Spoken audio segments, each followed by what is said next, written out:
Namo Buddhaya. Welcome and welcome back to another video. Now, we all know when it comes to Buddhism and Buddhist practice, there are a lot of meditations involved, right? And sometimes some people can think, oh, Buddhism is only about meditation, right? And there has been a huge debate about Buddhism, that whether to learn Buddhism or to practice Buddhism first. Right?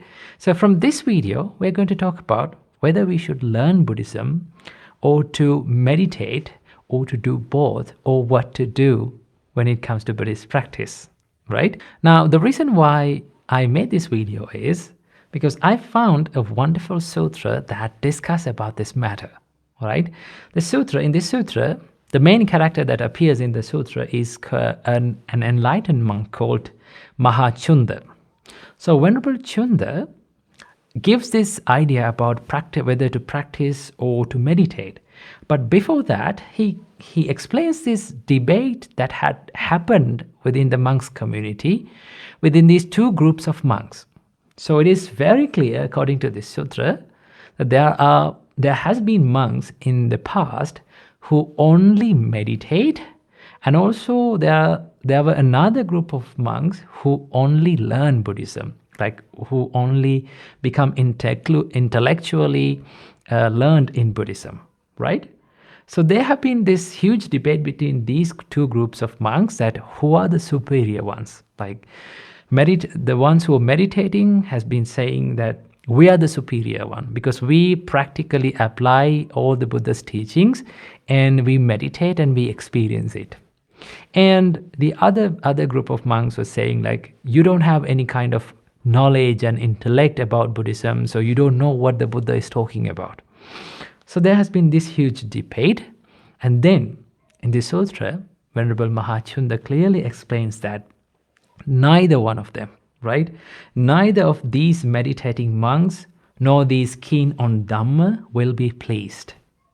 And they will not be practicing for the welfare and happiness of multitude, for the good of the multitude, for the welfare and the happiness of the devas and humans. So what Venerable Mahachunda explains by this is that neither of them are correct, right? And this is how we should understand about this. Then Venerable Mahachunda says that, therefore, friends, you should train yourself thus, though we ourselves are Dhamma experts, we will praise also those monks who are meditators. And why? Such outstanding persons are rare in this world who have personal experience of deathless element, which is Nibbana. And the other monks too should train themselves thus, though we ourselves are meditators, we will praise also those monks who are Dhamma experts. And why? Such outstanding persons are rare in this world who can, by their wisdom, clearly understand a difficult subject. So understand, when it comes to Buddhist practice, yes, we must meditate, but we also need to have a good understanding about Buddhism. To do that, we must learn. So one of the sources that we can find to learn Buddhism is by reading the Buddha's teachings, reading the direct Buddha's teachings, reading the sutras. So you can read them online. You can find some books that you can read as well. And one of the best ways to learn the Buddha's teachings, direct Buddha's teachings, is to learn it by reading. And then after that, after learning, we have to look how to apply these teachings into practical life, right? And that is where the meditation comes in. But sometimes there are these people who think that we should only learn, or sometimes there are people who say that we should only meditate, right? So when it comes to Buddhist practice, I have seen that there are three groups of people in this world. One, those who learn only. Two, those who meditate only. And three is that ones who learn and meditate and do both, right? So what are the disadvantages of learning only Buddhism? One of the biggest disadvantages of learning Buddhism only, like only learning Buddhism without practicing, is that they become detached from the practice, right? If they are focusing only about learning, they detach from the practice. And then sometimes they go on thinking about these impractical ways of doing it. And then the second is that the more people learn only, they will overanalyze stuff, right? When it comes to Buddhist teachings, there are some deeper and that needs a wiser understanding about these phenomena, right? And the ideas that Buddha is talking about.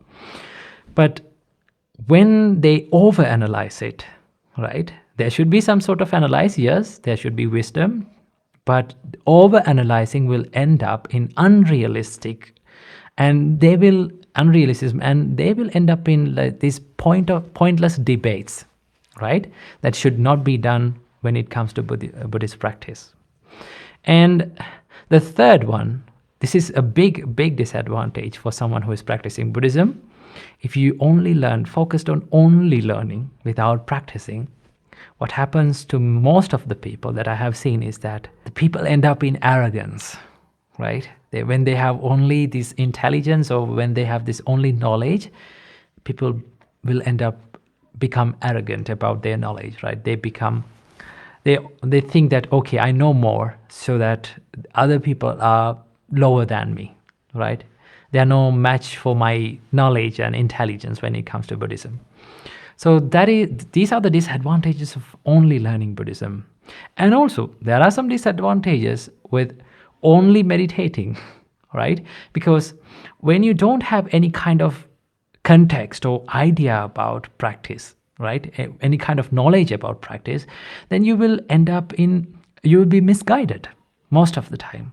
So learning is important when it comes to meditation. So learning and meditation should be both practiced in balance, right? So one of the best ways to do this is to learn and also ask questions, right? Meet people, meet some communities who practice the Buddha's teachings, and meet monks, right? And then ask questions, how to practice this? How can I understand this? And learning and meditating, when it goes with the balance, you can practice the Buddha's teachings without any problem. So I hope you got some idea about practicing Buddhism, and I wish you a healthy and a happy life, and don't forget to prioritize your peace. Namo Buddhaya.